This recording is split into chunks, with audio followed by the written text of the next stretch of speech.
It's state championship season in Colorado prep sports, and today is no different. Good morning, I'm Ashley Moore, and as the fall season winds down, the competition builds up. And if you're a fan of girls sports, today is your day. I know I am. It's state title field hockey time, where there are no classifications, just one overall winner who gets bragging rights over all of Colorado.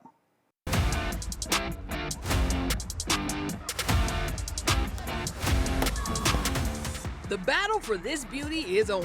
The undefeated #1 seed Colorado Academy Mustangs taking on the #2 seed Cherry Creek Bruins for all the marbles. But it would be the Mustangs who would dominate from start to finish. They came out wanting this game like nothing else, and so that was what they were after, was just to dominate, and by dominating just by their presence on the field. Cherry Creek's offense struggled throughout the night to cross midfield, but their defense would hold up, allowing just one goal all game from a Zoe Martin short corner. I kind of told myself, I looked at the clock and I was like, we need this right now. Like, this is what we need. And I gave it to Lily, and Lily gave it back. And I was like, I'm dribbling this in and putting it in the back of the net, and it's exactly what happened. Too bad that would be the state championship game winner and goal number 100 for the senior in her final game in a Mustangs field hockey jersey. Going this game, I was like, #1 goal is to win, and #2 comes with the 100th goal, but I guess they worked out together.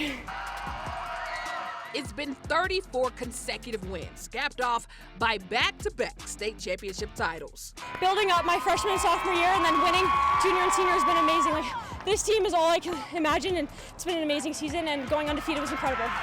As for Zoe, isn't it poetic that goal number 100 would come in her final high school career game?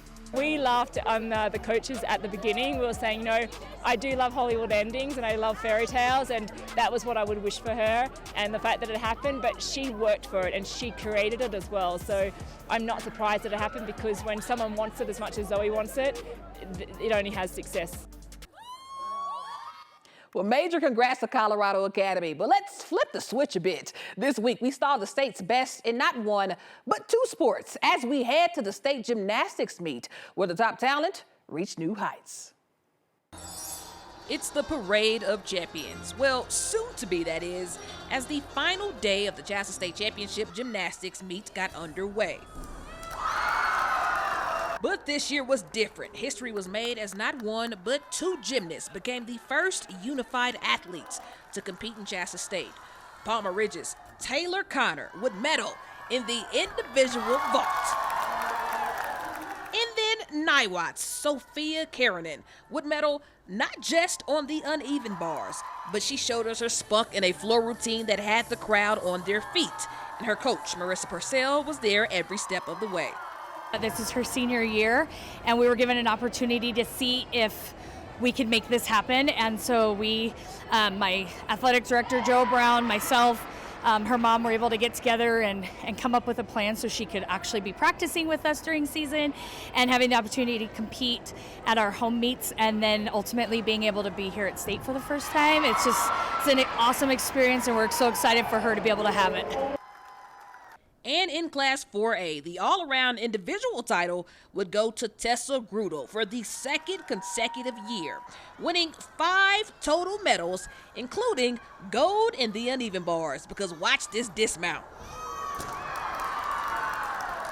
I knew it was going to be a tough competition, and I had to do my best, so I came out here and just worked. Had a fun time because it is my last meet.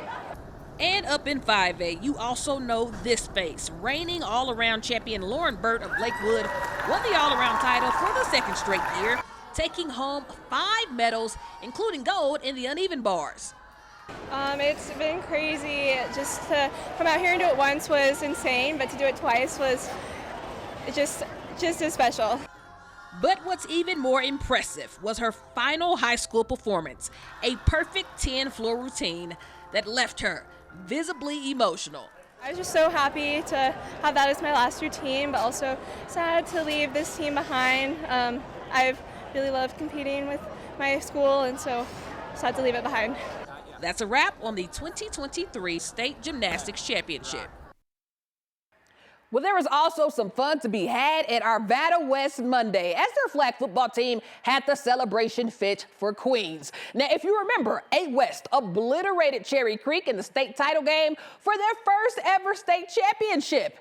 Now, how often do you hear that sentence? Finishing their season a perfect 25-0. Shout out to Jeff Coe for the video. Listen, they didn't have a single season last year, and I hear that they are ready to run it back next year. So congrats to A West on an incredible season. Well, here's a reminder, as we near the end of the high school football season, players are still looking to be recruited, especially seniors. So we want to remind you about the last chance recruitment game at Trailblazer Stadium on December 9th. It's a chance for college coaches to get a look at currently unrecruited players or those still looking. Now, the University of Wyoming and University of Northern Colorado will be in attendance, just to name a few. Now, coaches, if you'd like to nominate a player, just send an email to the contact at the bottom of your screen, and that player must have at least a 2.7 GPA. All right, so it's that time again to announce this week's Honor Roll winner. We had 5 incredible plays from last week, but you at home had to vote. And the winner of that vote is, or shall I say winners? It's the 1-2 punch from last week's game of the week. Gavin Ishmael back to pass with eyes downfield, and would you look at the body control from Berger Eisman. Nice snag to help Frederick defeat their rivals Meade. Shout out to those two. Now reminder, winner is picked every Saturday morning. All right, now we can't be everywhere, especially in the playoffs. So if you're ever out at a game and see a plate you'd like featured on the Prep Rally, just send it over. That's all, folks. I'm Ashley Moore, and we'll see you next time right here on the 9 News Prep Rally.